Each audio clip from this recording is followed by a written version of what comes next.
of what we're doing here is making this a no-brainer for brands, even if it's not a huge, if affiliate's just not a huge opportunity for your product category and it's not massive, there's no reason you shouldn't be signed up. And even if it brings a few $1,000s of sales, it boosts up your top level sales by 5% monthly. It doesn't hurt. There's no risk here. You're not paying for a click. You're not paying for an impression. You're paying for a sale. You're literally buying sales with affiliate, which is a beautiful thing.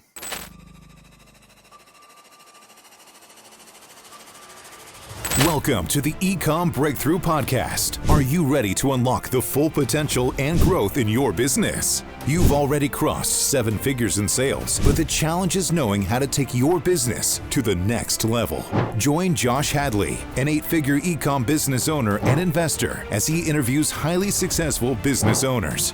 Get ready, because you're going to learn specific actions you can take today to help your business reach its full potential and leave a lasting impact on the world. Welcome to the E-com Breakthrough Podcast. I'm your host, Josh Hadley, where I interview the top business leaders in e-commerce. Past guests include Kevin King, Aaron Cordovez, and Michael E. Gerber, author of The E-Myth. Today, I am speaking with David Katz of Archer Affiliates, and we're going to be talking about how to create a no-brainer affiliate network to be able to propel your sales on Amazon even further. This episode is brought to you by E-com Breakthrough, where I specialize in investing in and scaling 7-figure companies to 8 figures and beyond. If you're an ambitious e-commerce entrepreneur looking for a partner who can help take your business to the next level, my team and I bring hands-on experience, strategic insights, and the resources needed to fuel your growth. So if you or someone you know is ready to scale or looking for an investment partner, reach out to me directly at josh@ecombreakthrough.com. That's ecom with 2 M's, and let's turn your dreams into reality. But today I am super excited to introduce you all to David Katz. David was a former Amazon seller himself, and he had a hard time connecting with affiliates. Therefore, this roadblock inspired David to create Archer Affiliates, and he now connects Amazon sellers with influencers, publishers, and affiliates. With that introduction, welcome to the show, David. Hey, how's it going, Josh? Thanks for having me on, man. David, I'm super excited to have you on the show because, working with affiliates is something I'm actively working on right now. And I'd be very interested to kind of hear your journey as to, what inspired you to create Archer Affiliates. It sounds like you are already trying to do the same thing I'm doing now, which is, looking for affiliates, sending outside traffic to your Amazon listing. So give me a little bit more of the background of the genesis of Archer Affiliates. Sure. So the genesis of Archer Affiliates starts in 2021. It was about January of 2021. I was working with a hair products company. It actually wasn't my brand. I was doing a bunch of marketing consulting for that brand, and it was an Amazon focused brand. About, I would say, 60 to 70% of their sales and traffic was through Amazon. The rest was through retail and D2C. And what had happened was, it was a pretty decent sized brand, 7-figure brand, doing pretty well. And one day we woke up and Amazon sales were through the roof, absolutely bonkers, like 10x what it was in a normal day. And it was still 9 a.m. Eastern time. And as us East Coasters know, Amazon reports sales with the Western time. So it was, or Pacific time. So it was pretty, something was up. Our sales were going through the roof. Nobody did anything. Nobody knew what was going on. We thought we had maybe some pricing error, pricing mistake, and people were buying us out. It was almost like panic, like this just doesn't make sense. After some digging and some research, what had happened was pretty remarkable and was the start of my affiliate journey, which is it was right after the movie Spider-Man had came out, and Marissa Tomei, who was Aunt May in Spider-Man, had done a video as a promotion for the movie with Vogue magazine. In the video, she was describing her beauty routine, her daily beauty routine, and she was going through it's probably 7 or 8 different products about what she uses in her daily beauty routine. Sure enough, one of those products was our little hair product that we're selling on Amazon, which happened totally organically. It was super cool in and of itself that she was using it. It was kind of wild, but the cool part that kind of translated into sales is all these outlets and media publications ran this story that said, hey, check out this $30 hair product that Marissa Tomei is using that will solve your hair problems, cover your hair, whatever it was. And there was dozens of these articles across a whole bunch of mass media publications, InStyle, Vogue, BuzzFeed, Bustle, all these publications were running these articles promoting our product, and it was totally organic. And it was insane. We did a massive amount of sales in that 2 to 3 day period. From there, the brand recognized that there is this massive opportunity in general in terms of driving off Amazon traffic to Amazon. So we hired a PR firm. We invested a whole bunch in Google ads, working with publishers, sponsoring different newsletters, different in the beauty space, whatever it may be. Fundamentally, that kind of led to this big, a lot of work that I did in PR with media publishers and recognized the world of Amazon affiliate. So Amazon affiliate, or I should backtrack, what an affiliate means is someone who promotes a product essentially on a commission basis. They get paid an affiliate commission. And what I didn't know at the time and what I've since learned is that all these mass media companies, a massive chunk of their revenue is coming from affiliates. So CNN, BuzzFeed, Forbes, NBC, Hearst, they're writing these commerce articles promoting specific Amazon products or really any commerce product across the internet, sending traffic to a particular retailer and in turn earning a commission. Generally speaking, it was from the website or the Shopify site that they're sending traffic to. But in the case of Amazon, it was really interesting. In the case of Amazon, Amazon themselves was funding the commissions on any sales that a publisher or even an influencer was driving to Amazon as part of a program called the Amazon Associates Program. Now, as a seller, I had immediately recognized that I had no idea which publications were sending traffic to my listings, how much traffic they were sending, and most importantly, how to generate more of that traffic and really move the needle in terms of my sales and being able to work with some of these affiliates. And that's kind of where where Archer spun from. Archer is designed to solve the issue of the world of Amazon affiliates being completely siloed away from Amazon sellers, both of them totally not working together, and the opportunity that both sellers and affiliates have when they do work together. So obviously the first thing, and first and foremost, the most important thing that Archer is doing is enabling Amazon sellers to independently offer affiliate commissions to affiliates who can be anyone from micro influencers all the way to mass media publishers like CNN, BuzzFeed, Forbes that we're working with. And then even more fundamentally, really enabling these two parties to connect and build relationships. So sellers can communicate to potential affiliates when they're running a promotion, when a product might go out of stock, when a new product from the brand might be launched, whatever it may be, and really enabling both parties to start earning more revenue when it comes to Amazon. Awesome. I love that. Well, I love that it, spun out of like a huge opportunity that happened. And then as you continued down that rabbit hole, it opened up a whole new, revenue stream for you guys in traffic stream. And that's what I think is going to be, that's how you can create a moat around your business, right? We talk about having an IP moat around your products that, hey, if you have a patent on a product, it can, help you, keep the competition away. Well, likewise, I think driving external traffic can help keep your product ranking well. And that's a moat that your competitors are going to be like, how in the world do these guys stay ranked? They have a higher priced product. How are they doing this? Because it doesn't seem like they're spending a lot on PPC ads. And the secret could easily be this outside traffic. So David, I'm interested to hear your perspective. Let's take, Archer affiliates offline for right now. Let's say I'm signed up and I love this idea that you're talking about, reaching out to these big media publishers and having them promote my products. Like, how do you go about doing that? What success did you have even before Archer affiliates existed? Sure. So I think I'll break down the answer into two separate categories. So number one, in general, the strategy will vary, mostly just based on category and price point. Those are two key factors. Strategy will vary based on category, price point, and also how established a product is, more specifically, how much reviews does it have. And that's kind of like really will determine which publishers it would make sense to target, how much budget you need, what the commission should be. Do you maybe need a flat fee, like an upfront cost, to incentivize some of these publishers to work with you? Products that are more established, publishers are going to always be more inclined to write about and promote. And and they might not need some sort of flat fee incentive, but that might not always be the case in a more newer product that's just coming to market. And then I want to speak about my personal experiences. So we'll start there. Actually, let's speak about what we did at Style Edit, or at this hair products brand.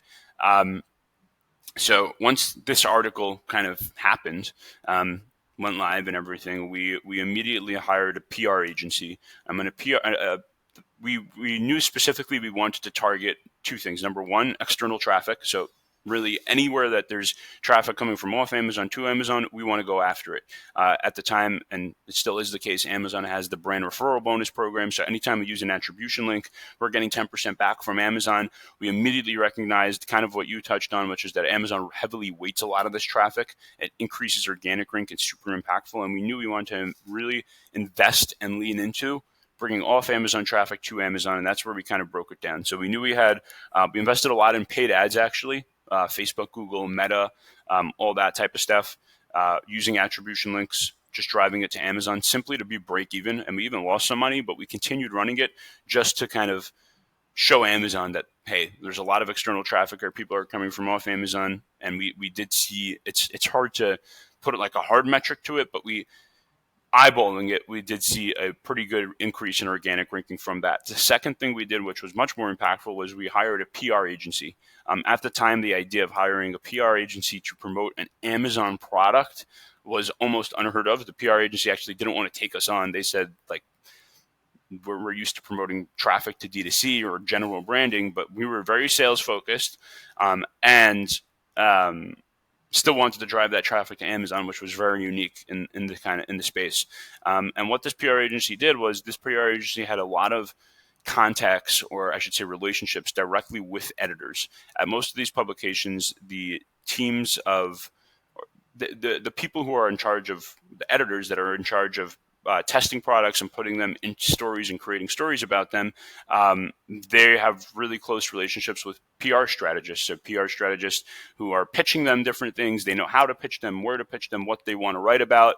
And we hired a really good team of PR people who can pitch a lot of these editors across different publications, which was a pretty good strategy. It wasn't cheap. It's an expensive strategy. But that's kind of what we did in our situation. In general, kind of what I touched on before, as a brand, once you identify that you do want to focus on affiliate, you really want to break down as to which types of affiliates you want to focus on.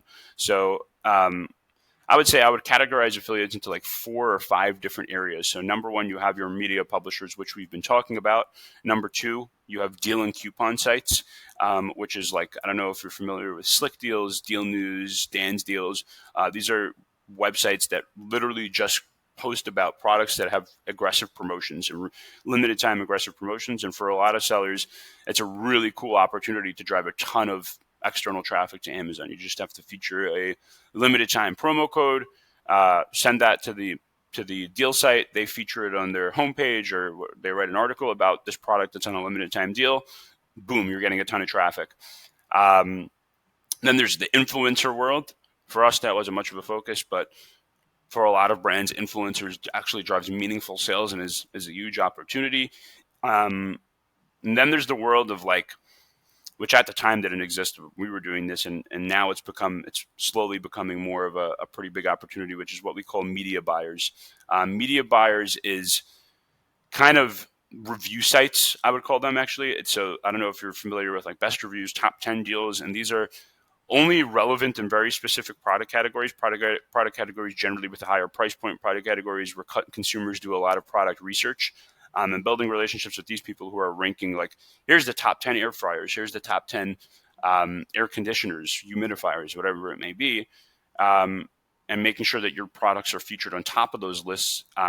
We've seen it to be really effective in terms of driving sales. A lot of consumers utilize these websites to do custom research as to which products they should buy. So those are kind of the different types of affiliates. And for brands, I think it's important to identify what product category am I, how established is my product, what type of budget do I want to throw at affiliate, and based on that, backing the strategy into which types of affiliates do I want to target. And we can maybe speak about how to target them, but that's first and foremost what I would do as a brand.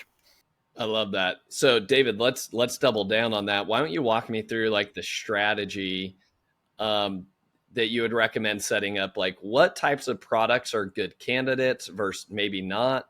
What type of commission should we be paying? What type of budget should we be coming out with, et cetera? Like if you wouldn't mind walking through maybe some examples. Sure. So, in terms of types of products that do really well that are like no brainers for affiliate, um, I kind of touched on before, which is first and foremost higher priced items. So this is actually interesting because in general, Amazon's a bottom feeder, right? Lowest price point wins, and traditionally, it's Amazon's been really good for products that are low priced. When it comes to affiliate, it's actually not so much the case. The idea is that if you're an affiliate, think about it just from an affiliate's perspective. If you can earn a small commission, let's just say a 10%, 12% commission on a $200, $300, $400 item, it's probably a lot more efficient to your revenue to promote that item than promote a product that's 20, $30 and earn a 30, 40% commission. So generally speaking, and this is again, there's a lot of exceptions to this, but generally speaking, the products that are built best for affiliate are in categories that the price point, the average order value is higher. They're in categories where consumers do one of two things. Either it's like a lot of spontaneous purchases. So some beauty is like that, where there's a lot of different brands, but a customer will see it, say, "Oh, that looks kind of cool," and they're willing to test things out consistently. Or a product category, which I mentioned before, where they do a lot of consumer research. So again, kind of goes hand in hand with higher price stuff, but mattresses, home and kitchen, air purifiers, humidifiers. These are just categories where customers want to really assess their options. What are the different products do? What are the different product features? And they do a lot of research around the internet before they make a purchase. This other area where products do really well is products that have a high level of innovation. So we see this in a lot of tech stuff, even a lot of like seasonal items, and the reason for that is specifically in the area of media publishers. Media publishers need to write stuff that's interesting, and they focus on products that are innovative, products that are unique, products that have a cool kind of twist. Seasonal is obviously falls into that kind of same general discussion. Another area of, generally speaking, like home and kitchen do really well. That's probably our best category. Consumer electronics is probably up there. And then products that are aggressively priced within their category. So it doesn't necessarily have to be a low price, but products that are just a low price relative to their subcategories, I should say, do pretty well. And the final thing I would say is, generally speaking, affiliate is always going to have more success in products that are more established. So the opportunity for a brand that's ranked 1, 2, 3 in their subcategory is going to be much, much larger than the opportunities for a brand that's newly launched. And the reason for that is it's kind of logic, which is, publishers, in order for all this to work, they're earning a commission on generated revenue, right? And they need to ensure that there's a conversion rate. There's no better way of, guessing that a conversion rate will be really high from a publisher's perspective, or expecting a high conversion rate, than by sending traffic to established brands, established products with a lot of reviews, products that are ranked really well.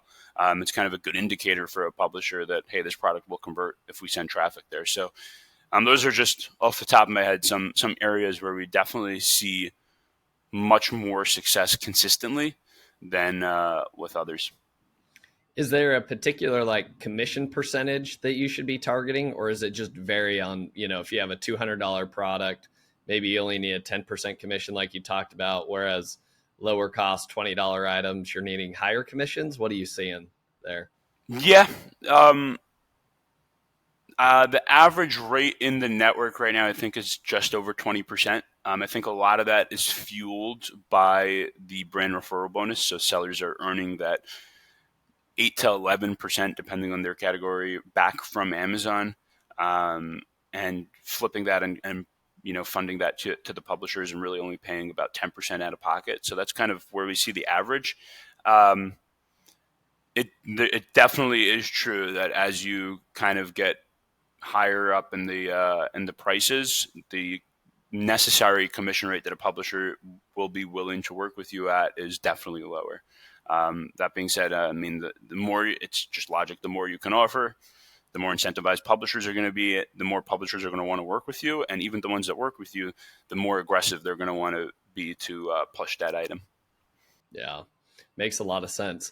And I even think if business owners approach it this way, what if you can just break even on those sales that are generated from an affiliate, right? If especially if if it's one thing if you're sending it to your own D2C website, like you obviously need to make a profit. But if you're sending it to Amazon, it's helping boost that Amazon flywheel, right? And so you almost say, all right, I'm going to break even on these affiliate sales, but I know that's going to lead to more organic ranking and sales. And that's take it as like part of your PPC strategy, right? I think all of us like know that, like, hey, I'll keep spending, till break even on PPC ads in order to support my organic ranking. So I think that's kind of like a mindset shift that people can have there. David, I want to go down into, how do you reach out and partner with these different affiliates, right? Because I do think that, there's a few different players in the space right now. You have Levanta, you have Archer affiliates, there's the Perch Plus program. There's been a number of programs that Amazon sellers can get into where they will, you're on their platform and figuratively they have a bunch of influencers, media buyers, deal sites and stuff that can promote your products. But I think the secret is not just like, hey, I listed my products on Levanta, Archer affiliates, and Perch Plus. Like there's more to it. So I'm curious to hear from your perspective, like David, how would you recommend Amazon sellers like do a little bit more hustle than just putting their products and listing them on Archer affiliates? Good question. Well, first off, to your just last point, before I answer this question, to your last point, one strategy that we've really encouraged sellers to think about when setting their commission is back into two factors. Number one, that brand referral bonus to really identify what Amazon's paying you out as a seller on external traffic sales and attribution sales, which is generally about 10%. And number two, like you touched on, figure out what your ACOS is. And what we tell sellers is add those two numbers together. So if you're earning 10% from Amazon, your ACOS is at 20%, you should probably be offering a 30% of commission to affiliates. It's a pretty aggressive rate. It will drive a lot of sales, generally speaking. And like you kind of said, it's all top of funnel sales. It's all top level. It's separate from your PPC. It's going to be incremental sales. And that's just kind of a strategy that we've really used to help sellers identify what commission they should be offering out of the gate. Back to your question in terms of what sellers should do. So it depends. I mean, the two factors that there's the biggest factor that and we kind of touched on this from different angles, but the biggest factor that's always gonna be there for sellers is what does my product affiliate fit look like? Meaning, regardless of the network, regardless of who you're reaching out to, the first thing affiliates always look for is, will my audience be interested in this product? A seller could be offering a 90% commission on a product. If it's of no relevance to their audience, they're not going to be interested in promoting it. Once you get past that, I would say there's two key factors. So number one is what's the commission offer? Obviously, the higher, the more exciting, the better. If one thing we've seen is brands that want to get really aggressive and stand out. Remember, most of these publishers, especially the ones that are effective, are literally getting hundreds, if not thousands, of requests per day. There's people at the publishers whose job is to deal with these requests. So if the offer is good, they generally get dealt with. But there's a lot of requests coming in, so you want yours to stand out. And for brands that want to get extra aggressive, what we've seen is them just offering upfront budget for especially on the media publishers, the media buyer side, when media buyers are investing their money to earn the commissions. If you can come to them and say, hey, here's $5,000, you guys take this, go spend against my product with this budget, and then after that we can work at just the commission rate. That's kind of a strategy. It's very aggressive. Very few brands are actually leaning into that and doing it, but it is effective in terms of just getting attention from some of these affiliates, kind of incentivizing them not just with commissions, but with some sort of upfront bonus. And then I would say the other key factor is promotions. And again, this is true for sure with deal and coupon sites, which has been really effective in driving volume. But even with media publishers and sometimes media buyers, not so much, but sometimes, offering some sort of aggressive promotion, whether it's a promo code, on-page coupon, even a subscribe and save on-page coupon, just they need anything, back to our conversion conversation, they need anything that will increase conversion. So a product with a lot of reviews, a product that's ranked well, a product that's trending, or a promo code. All these things are going to increase conversion, which is the most important thing for them. This is their bread and butter. If they don't have conversion, they have nothing, regardless of what your commission offer is. Yeah, makes a lot of sense. How do you recommend reaching out to them then, is my question. How do you find them? How do you make sure you're reaching out to the right person? Ooh, I'm still trying to figure that out myself. I would say the best means right now is through the networks, through Archer, through Levanta. Um, we've both, I think both of our companies have kind of done the dirty work in terms of really identifying who these people are and pitching them on attribution and whatnot. And I think from a brand's perspective, leaning into the work that's already been done is probably going to be the most effective. Generally, I mean, there's some cool stuff that we've done to, like especially with influencers, we've backed into, and brands can do this, where you kind of like back into different hashtags on YouTube and Instagram, like Amazon finds, Amazon beauty hacks, all these Amazon related terms, and we've used that to back into influencers that are specifically promoting Amazon products, and then reached out to those creators and brought them onto the platform. When it comes to media publishers, I think most of the opportunity, unless you're like a really large brand, most of the opportunity is going to be on a network. Like I mentioned before, these publishers are dealing with hundreds, if not thousands of requests, and they want to roll those requests together as much as possible and just create a lot less work for them. So by them working through a network, the advantage of a network is we can go to a USA Today and Us Weekly, any of these publishers, and say, hey, instead of, you're getting 1,000 requests from brands and them having to send you attribution links and then you having to go get the data and bill them for the sales. The advantage of a network is we're working with 3,000 brands. You can sign up to our network. We'll handle all the billing. We'll handle all the attribution link creation. You'll have one centralized spot where brands can communicate with you. Brands can reach out to you. All that can happen. And generally speaking, that's the value add for publishers. So I would say that most of the time, there's exceptions, especially with some larger brands maybe, but most of the time, that's the value of a network, is that we make it really easy for brands to identify who the affiliates are that are promoting Amazon products, seamless way to reach out to them, and it makes it easier for the publisher by working through a network that they don't have to chase after you for money. They don't have to chase after you for data of like what an attribution link did, how it performed, and all that. Yeah. So is there a way that you can reach out and contact these bigger publishers like USA Today through Archer affiliates then to try to get at least awareness of your brand? Because I think the great thing, like you said, is like you guys have already kind of brought on a bunch of influencers. You've brought on a bunch of media publishers. That's great. But now I'm swimming amongst 3,000 other brands that are on the platform. How do I make sure I actually get attention or my products get seen? Or if I'm running a specific deal, how can I get that in front of BuzzFeed or something like that? Good question. So on the Archer platform, the way we've built the network, and this is different than most traditional networks, but the way we've built the network is that the publishers are the ones that have to take initiation to reach out to you. So they have to request a product sample. They have to request a promo code. Once they do that, or if they create a link, then you as a brand have the ability to connect with them and communicate with them. Some other networks are different, but that's kind of how we built our network.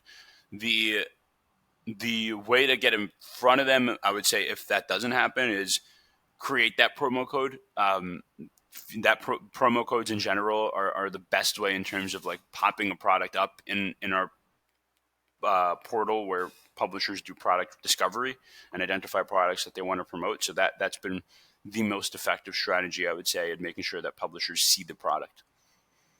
All right. So you recommend if you're on Archer affiliates, create promo codes for your products, and there's something in your algorithm that pushes those up Absolutely. to the top then. Exactly.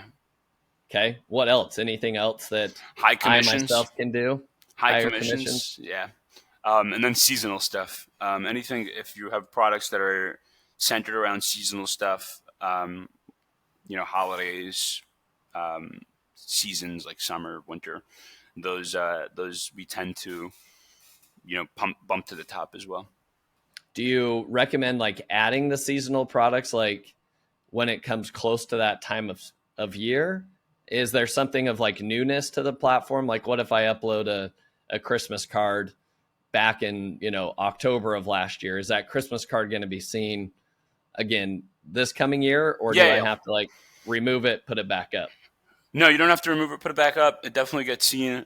We always encourage sellers to, you can reach out to the Archer team and Forward Archer affiliates and just, say, hey, we have these seasonal items. We'd love to know if we can do a push. That doesn't hurt. But generally speaking, we pick up on that. We're focused on all those kind of product areas that we discussed, seasonal items, items with deals, items with high commission offers, trending products, anything trending on TikTok. Again, these are all conversion, areas where we've seen increased conversion, and that's what publishers are looking for. Yeah, no, makes a lot of sense. What other advice would you have to an Amazon brand owner like myself and others that want to get in front of more affiliates? How do I get, obviously getting on the platforms? Any other ideas or recommendations? Would you recommend getting a PR agency? And if so, at what point? Is it worth reaching out to USA Today, on your own? And if so, who am I reaching out to? Good question. I don't have an answer coming to the top of my head in terms of like additional strategies than what we discussed. In terms of hiring a PR agency, I think it's important. If you're a new brand and you're launching a lot of new products, it can be an interesting move. They're expensive, so I would say it depends on the category. It depends on how aggressive you want to be. It depends on what you're trying to do. They're probably not going to be profitable. It's really a brand awareness play in terms of getting traction. The idea is always that when you're a new product, again, back to the conversion conversation, publishers are just getting a lot of requests, and they're going to want to probably be more inclined to promote products that have already some sales history on Amazon or some awareness within their audience. So anything that you can do to kind of incentivize and move that needle with some of these publishers, such as getting a PR agency who already has relationships with some of these publishers, or the flat fee thing that we spoke about, like a budget up front, is going to be effective. But again, it depends. I don't think that generally speaking, when you're launching an Amazon brand, affiliate should be a big focus out of the gate. I think the focus, affiliate should be more focused on once a product is more established and kind of bringing a product from level 5 to level 10, not level 1 to level 5. Interesting. Okay, that makes a lot of sense. When you've done upfront payments for publishers or influencers, what's the kind of the going rate that you've seen for like an upfront, like, hey, will you post about this product in addition to commission? Have you seen any averages there or give us a range? It varies. It's there's no hard number there. It varies tremendously, and some are good value in terms of like being effective and actually driving sales. Some are totally not. Some are very expensive and don't drive any sales. Some are somewhere in the middle. It varies tremendously based on the publisher, based on even within a publisher where they're going to feature their content, how they're going to feature their content. It's seasonal also. Obviously during Q4, the kind of going rate increases. So there's no hard number there, unfortunately. Yeah. Okay. That makes a lot of sense. And then is there any particular like media publishers that you would recommend? Like these guys always perform really well, or is it just very niche dependent? Very category dependent. Okay. Category dependent, price point dependent. It's very different. Lots of variables. Yeah. Lots of variables. What about for PR agencies? I know you guys had a lot of experience with that. Are there any recommended PR agencies if, bigger sellers want to dive in a little bit further on that? Do you have any that come to the top of your mind that would be good fits for Amazon sellers? I don't. That's a good question. No, I don't. I would say that where we've seen the most success, though, in general, I don't have a lot of experience with PR agencies.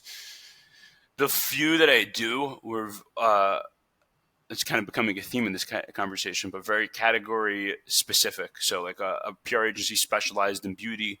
And the reason for that, I would think, is because a lot of the, again, when you're hiring a PR agency, you're really hiring them for their relationships, right? They have relationships with editors. They can influence an editor as to what to post. They're taking Mm, editors out to dinner, taking them out to lunch, giving them holiday gifts. So that has a lot to do with it. So I think if you're like a beauty brand and you hire a beauty focused PR agency who's targeting beauty editors, it's probably a good idea more than just the general PR agency. But I don't have a massive amount of experience working with PR agencies. Generally, Archer is working more with commerce teams at some of these publications. So like a lot of the people who are in charge of bringing revenue, a lot of the CROs and stuff like that, not necessarily the editors. And there's at some of these mm, publications a pretty big separation between the two teams. So some not so much. Some we do have much more access to editors. Some no access to editors at all. So it's a big variety there. But I don't have.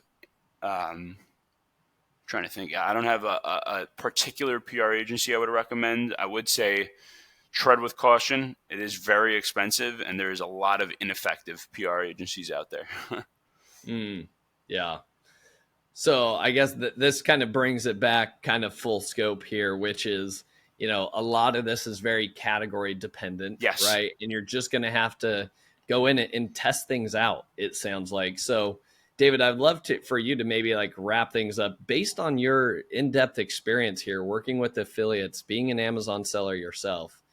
What would you recommend maybe some basic steps are, step 1, step 2, step 3, for a brand that's new to affiliates, that likes what we're talking about, but they have no idea, where to get started with? What would be kind of your recommendations to get going? Um, Got it. Yeah, I mean, first and foremost, no bias here, but obviously sign up to Archer.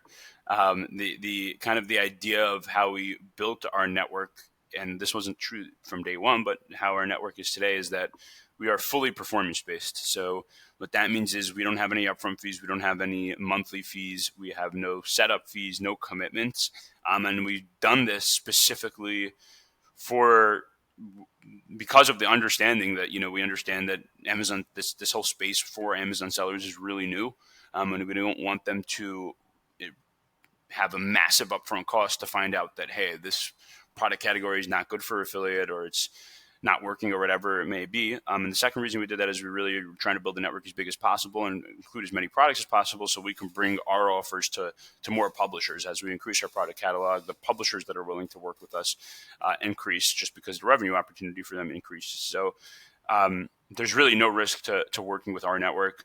There's no upfront fees, no monthly fees. And what we generally tell sellers is set a base level commission, back to what we said before, probably somewhere around your whatever your ACOS is, plus what you're going to be earning back from Amazon with that brand referral bonus. See what happens. If you start getting traction, then you probably know there's more here. We can start getting, really strategic with the rates, bump them up during peak seasons, build some relationships with affiliates who are already doing well and see if you can maybe offer them an additional 5% commission and how much more can they increase. See if you can offer them some limited time promotions and maybe they can rerun certain stories, different strategies like that. But I think the idea of what we're doing here is making this a no-brainer for brands, even if it's not a huge, if affiliate's just not a huge opportunity for your product category and it's not massive, there's no reason you shouldn't be signed up. And even if it brings a few $1,000s of sales, it boosts up your top level sales by 5% monthly.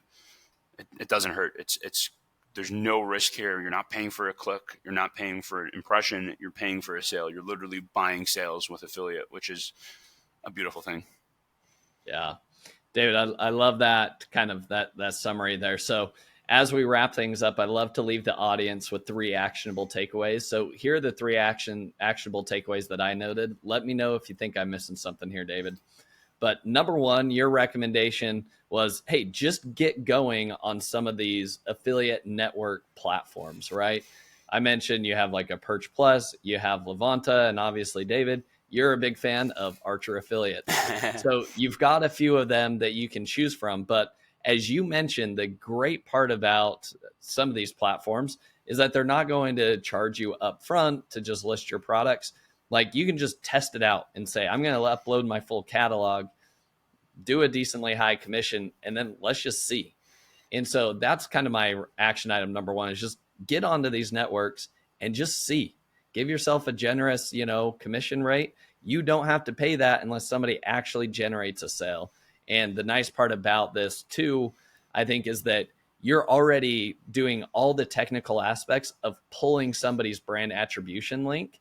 And so like there's no additional overhead work that you have to say, all right, affiliate, let me go get my brand referral bonus link. Please make sure you use this link and only this link. Like the people working through Archer affiliates and these other platforms, they know the game. They know they got to get the links if they want the extra commission percentages.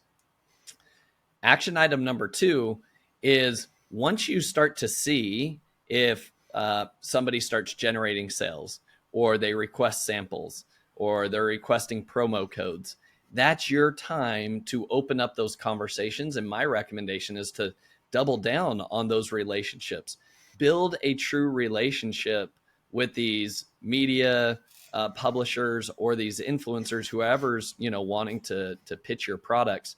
Like, don't just see this as like, oh, that everything's going to be handled by the platform.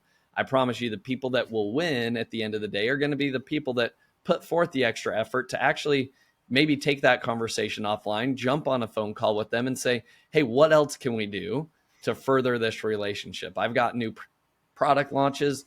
Can I get maybe something custom made for you guys? What fits, your audience?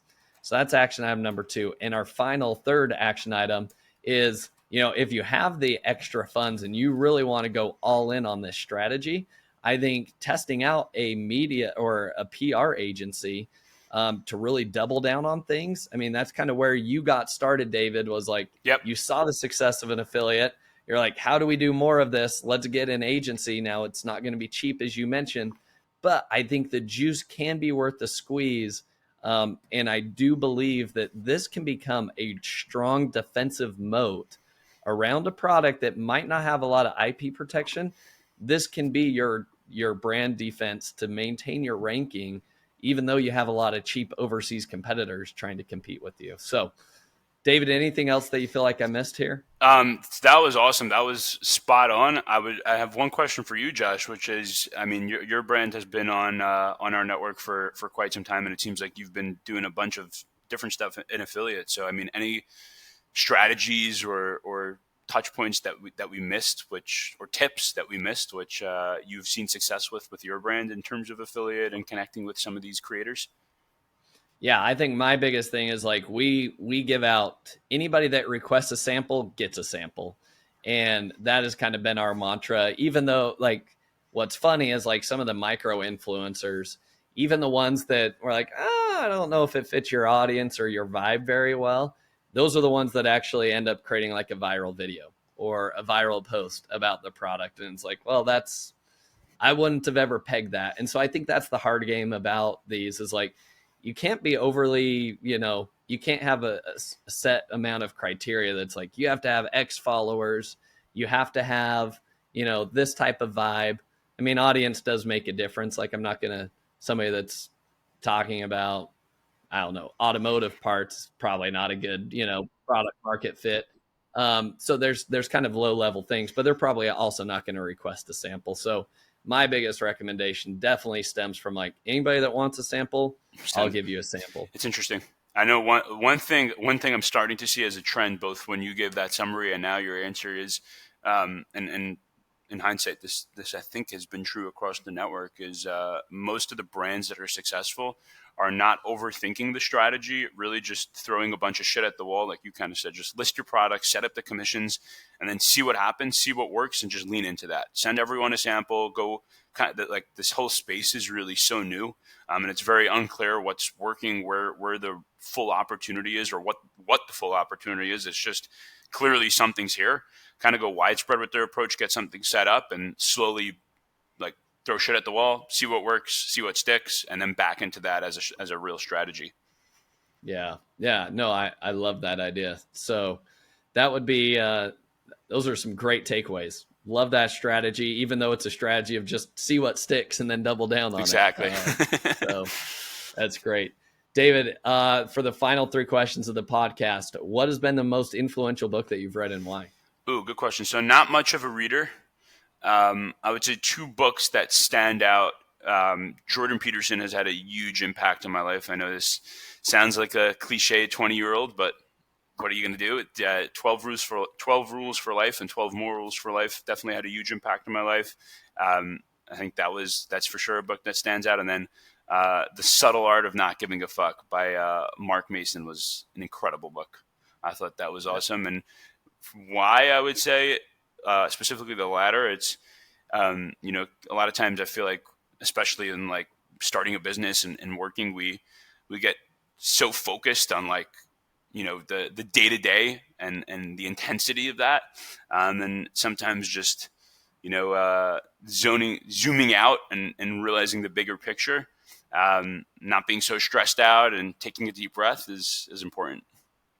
Yeah, I love those are great recommendations, and I really enjoy Jordan Peterson stuff. So I There it echo is. that. All right, question number 2: what's been your favorite AI tool that you're using? I rarely send out an email without using ChatGPT. So I would say ChatGPT specifically to write emails. Actually, 2 things that I use ChatGPT for. So number 1, specifically to write emails. I usually draft up an email, put it back into ChatGPT. ChatGPT spits it back out. Then I edit it and send it almost every email. The second way I use ChatGPT is ChatGPT for the past 6 months or so has been my new personal trainer. And we have I use it for all my workout plans. And it's been going pretty good. I've had a pretty good summer That's in terms cool. of workouts. Yeah. I like it. Good. Well, we'll have to bring you back on a year from now and see the transformation. So see how good of a trainer ChatGPT is. All right, final question. Who is somebody that you admire or respect the most in the e-commerce space that other people should be following, and why? Ooh, good question. I have some personal mentors that I respect a whole lot. I don't know if they're public figures, but I think some of the people I respect most are the quietest ones, the ones not on social media, the ones and the ones that have built awesome businesses. They're super humble about it. I think that's probably been the coolest part of being transitioning from the Amazon seller side to the service provider side has just been the ability to have conversations, and even if it's a sales pitch, talk with some sellers. And some of these people are, I'm sure you've had the opportunity to speak to a lot of them on your podcast, and they're awesome. Like the people that you don't hear about on LinkedIn, the people that are quiet, operating in the background, you probably never heard of their brand, but they're killing it, doing like 100 million plus. Have been really cool. And I think the other really cool experience for myself has been, I've had the opportunity to go to China now 3 times in the past year to meet with Chinese sellers in Amazon sellers in China. And that's been fascinating and super eye-opening to see the cultural differences, how they run businesses, and how advanced they are in terms of their Amazon strategies, and just the scale of what they're doing is remarkable. Very cool. And the best way to find these people, right, is by networking, coming to the events, going to $1 Billion Seller Summit, going to Accelerate, going to Innovate, going to all the different meetups. And that's where you meet wicked smart people like this. So For sure. David, this has been awesome. If people want to follow you, they want to learn more, where could they do so? David Katz on LinkedIn.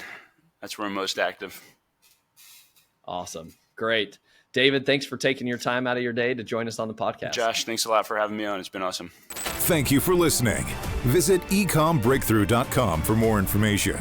If you've enjoyed today's episode, the best way you can show your appreciation is by clicking the subscribe button and quickly leaving a review. See you again next time.